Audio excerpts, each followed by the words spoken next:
It takes faith to have reproach. Even to say no to good things means to confront, to come face to face with reproach, to come face to face with poverty, to come face to face with ridicule. That takes faith. That takes faith. That takes faith.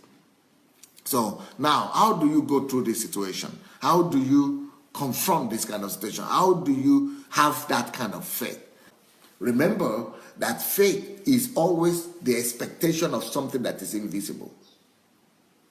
So, for you to be able to endure reproach, to have faith to endure reproach, it means, number one, you have to learn to see into the invisible.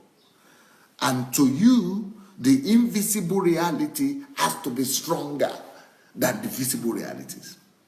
So the visible reality that Moses was having was the palace, the inheritance, the prospect of becoming a pharaoh, the prospect of becoming a heir of the throne, and the prospect of having all the goodies. But all those things, if you remember, all those things are external things. All those things are physical things, you see.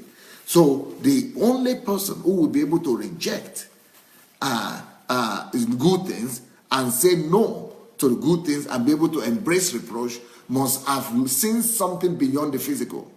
You must have seen something beyond the physical.